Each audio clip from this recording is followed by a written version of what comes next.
just quick 10 minutes. He said, yeah, I'll do it now, right now. I'm in Cyprus, I'll do it right now. So as he said that, I'm like in the room just, oh my days. I need to tap.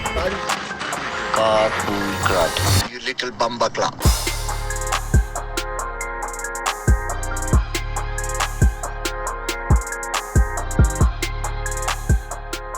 Boom, boom, big boy AGT, big boy Dan, man like Chucks, Yeah. JS in the back seat. It's Carpool Crud, truck up your C's. Yes. You know what?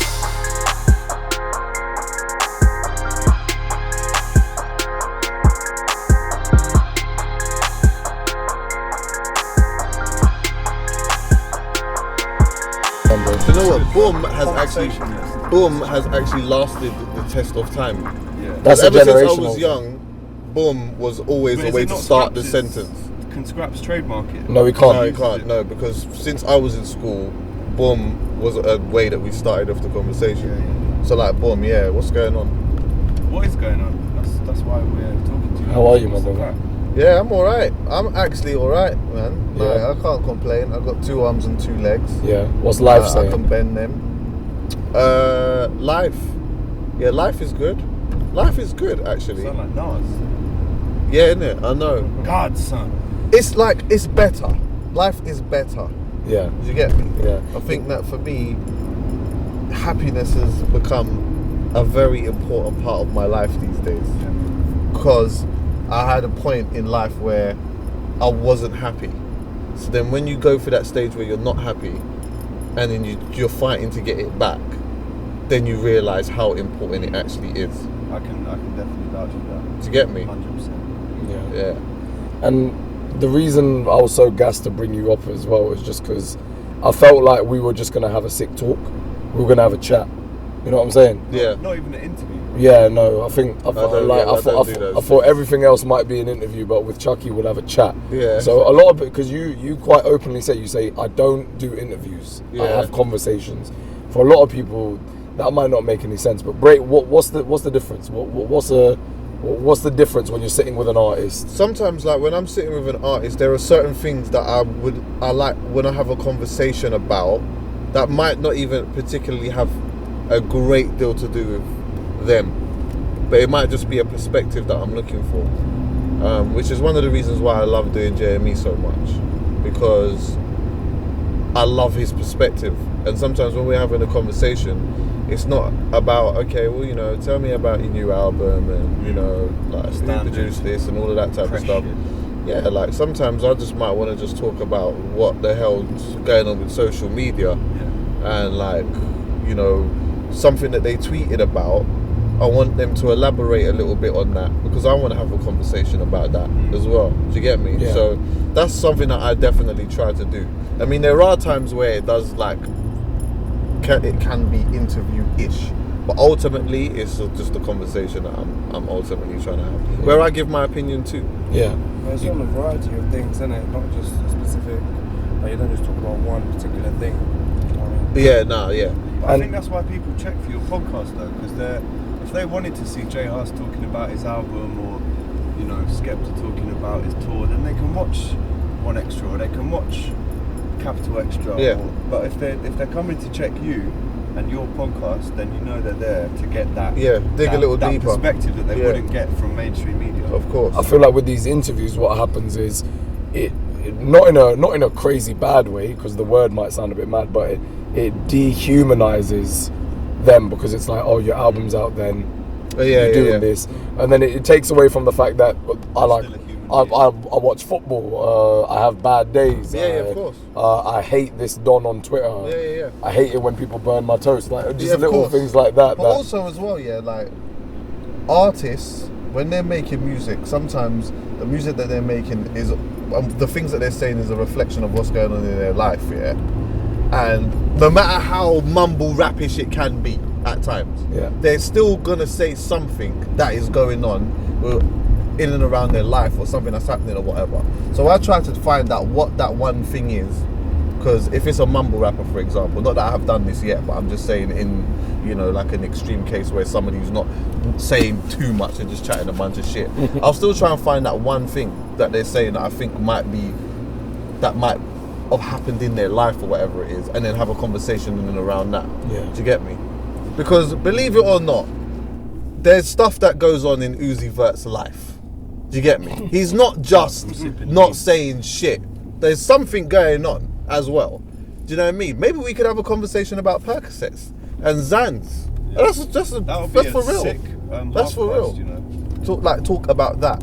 Yeah, and why that comes across prominently. Like, is it just the lifestyle, or what is it? Yeah. But what you touched on when you said like something that you saw on social media or something that someone tweeted, that really stuck out to me, because I remember actually feeling that about you when I saw people tweeting,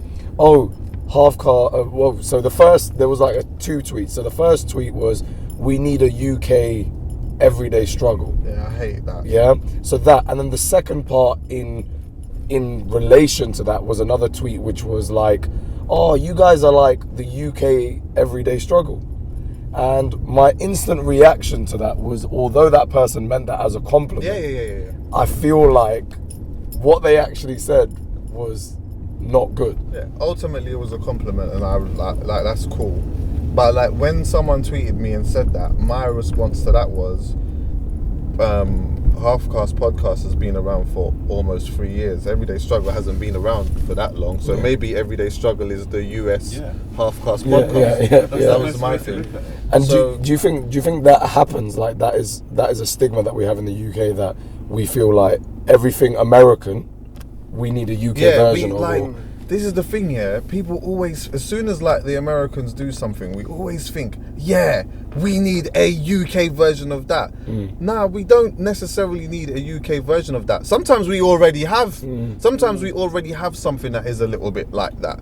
But all you gotta do is just support that, really. Anyway. But I just don't like the mentality of the whole, yeah, we need to just copy this format, and we don't need to do that. Just make things organically, and then whatever happens from it happens from it. Our thing was never really about trying to be a UK version of anything. Our thing was just about having a conversation, and that's, anybody can have a conversation. Like, why do we have to have a UK Joe Budden? Why can't we just have a UK version of themselves? Like, why can't it just be Poet? Like, Poet just be Poet. He doesn't have to be a UK version of something. He can just be just him. How about that? How about that? It reminded me, because someone actually said, oh, Skepta is the UK Kanye.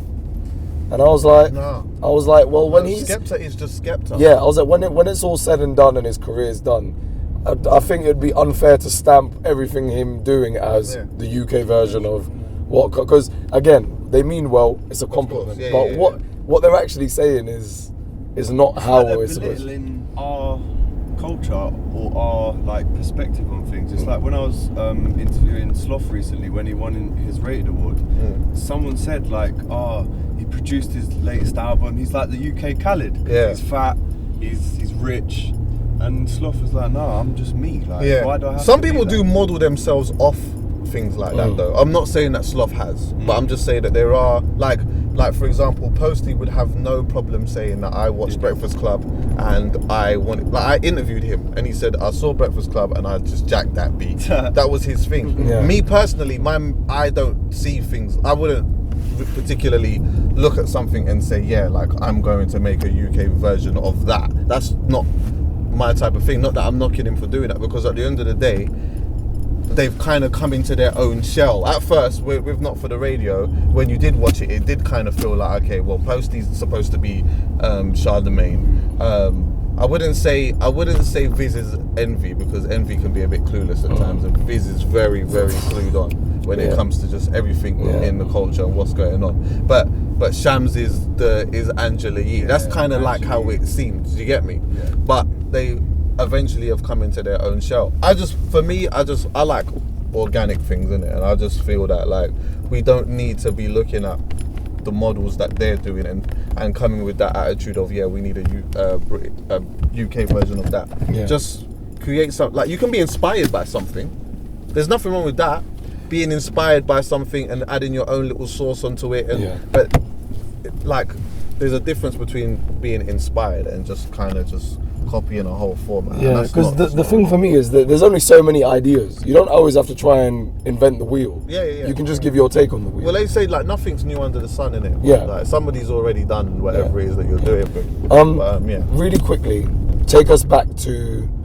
I feel like it's safe to say now you are firmly the guy in the culture, in the scene, in UK music that is the go-to guy for conversations. But like, take us back to the beginning of your career, because I first came across you as DJ Chuckie online. Yeah. And I first came across you on the jump off debates. Okay. Way back. So all right. So in a nutshell, my dad was a DJ. I used to always watch him. Like, I always remember being young and like being at my grand's and my dad saying, "Yeah, I'm playing out tonight." Like, I always remember that, thinking, "Oh right, where's he going? I want to do that." Do you know what I mean? Anyway, so about the reggae, soul, revival, that type of stuff. But then, so I was collecting music from young. But then, I formed a little crew which had my cousin and a couple of my mates, and we were called Fatal Attraction, and like they used to MC and I used to DJ, and it was garage or whatever. But then I just thought one day, these man are just chatting bare shit on the mic, bruv. I can do that. So I just grabbed the mic and just started chatting shit. And then there was an under 18s that happened in my area, which one of the dudes in my crew used to go to all of the time, and I just was anti it at first. But then in the end I ended up going. And when I went there, like, I thought, I want to go, I just want to get on the mic. So I just blagged it, I got on the mic, started chatting some shit. Then I thought, do you know what? I think I could chat shit on the mic and just be here at the under 18s. So then I was doing that, and then like, I was actually getting quite popular from doing that. And I didn't really realise that at the time. So I met like a lot of other like DJs like EZ and Kai at the time used to take me around MC a lot. Kai. Yeah, MC Kai. Spoonie used to take me to other under 18s or whatever. So so then I was still collecting music, but I was just chatting shit on the mic. You get me? So then anyway, cutting a long story short, like when I was going to radios and doing sets, I would always bring my music with me. So after I finished chatting shit, I could play my tunes. And then grime started coming in, and I loved that. Like, I loved it so much, but I just thought, I would rather, I don't want to do that. Like, I don't want to be a grime MC really. Do you get me? Yeah. Actually, I'll tell you a funny story, So one time I was at like an internet radio station. Bearing in mind, internet stations was a rarity. that would have been a mad thing. It was a What year rarity. was this? Bro, I can't even remember. It was like early 2000 anyway, right? So then, boom, I'm there with like my Fatal Attraction crew and that. And then some dude with dreads comes in, and then some next dude with a high top comes in, And I'm like, okay, who are they? And then I realised, that's D Double. And that's Dreddy. I mean, Jammer, sorry, So anyway, flipping, I'm like, boom, man's gonna start barring with them and that, you get me? So anyway now, like, I'm just chatting some shit on the mic now, whatever, but Jammer is kind of like, I don't think he'll never remember this still, but Jammer has kind of like come between me and D Double on a thing of, no, like, you lot have your turn, innit? Yeah. When D Double has the mic, he has the mic. Okay. Yeah, we're not doing this thing where, you get me? Like, I don't know who you are. But anyway, so like, past D Double the mic now, we didn't get that mic back. We just didn't get it back. But you know what though? Like, for me, being a fan of them, man, must have been a very crazy experience. And bearing in mind, this was like very early on in what they were doing. Yeah. So anyway, cut another long story short, I was like, started DJing and got my first residency, whatever, and I was DJing about the place, and then I started DJing at like, I remember I did the R&B set at the first Eskimo dance in area nightclub, along with Double D Experience, who were another R&B guy, and then just started getting that, like, snowballed, and then I started doing more and DJing all over the place, and then I met Ara, who does Jumper. Okay, yeah. Because my best friend at the time, Ben Scars, was doing his street team. Yeah, so then we used to go there a lot and whatever, and that's kind of how I knew Ara. And I can't remember how the concept of doing the jump off the baits came about, but he just asked me to just come and do it. And then I ended up doing it. I met Poet, hated his guts. Really? Didn't really like him at first. Well, you met him at the jump off thing, Yeah, the jump off the baits. Okay, Didn't yeah. love him. Yeah, I okay. just didn't really love him. Yeah. He'd come in, he's a bit loud. Do you know what I mean? Who's this brat? Yeah. Okay. I actually started to really get on with him when we would leave from doing the debates and walk to the station, and then I realised, right, he's a proper nice guy. Like Where did you used to film them debates? in near King's Cross. Scala. No, not in Scala, but there's like some offices. That's where near- jump off happens. Yeah, that was where. I was thing at the latest jump off actually. Yeah. Oh, I missed it. I need to shout. I actually, I did. I did a rap battle at jump off. Oh, did you? Yeah. No way. I must have seen you. I must have seen you. No, So so to be there all the time. No, so what happened was I was at this one and these guys are clashing and whatever's happening. So one of them gets beat and goes off stage, and I'm on the top tier, and Fonzarelli, Yeah. he goes, "Is there anyone in the crowd that wants to jump up and do this thing?" And JS straight away goes, this guy. So when he said this guy, I didn't even hesitate. First I was a bit like, what was he doing? And then when he goes, you, I just went, Yeah, fuck it then. yeah, go on then. Went Yeah, down. I love to jump off, man. I wish that it was able to keep going, because Yeah. I feel like that was like a place where it was sick, man. There's so much talent that was coming through that. There's a lot of people that worked with or alongside them guys that are gone on to do some really good Yeah, stuff. yeah. Pro, obviously, Green, yeah. that's historic, isn't it? That's the clash. If you saw the atmosphere, Yeah, Pro, when Pro oh Green my won, God. that was insane. But he used to go there and absolutely tear people's heads off to bits. Yeah. And even Ben Scars now, you know. Like, Maya do something? Maya Jama. she did choose. Yeah, that's how I met her as well. Yeah. She was 17 at the time, Yeah. working like behind the scenes in the office. But she always had like a big character, jokey. I think they started getting her on the camera, and she used to do some funny stuff or whatever. Yeah. Like, she was really cool. So she went on to do some good stuff. And as I said, Ben Scar went on to work at Island Records. Now manages Dave and all kinds of shit. I But played yeah. football with Ben. Oh, do you? Yeah. Yeah, he's decent. Is he good? Watching He's not this, bad, Tell yeah. him I nutmegged him and he's still having nightmares about it. Is it? Yeah. Yeah. In them whack QPR shorts that you wear. with an arse on top.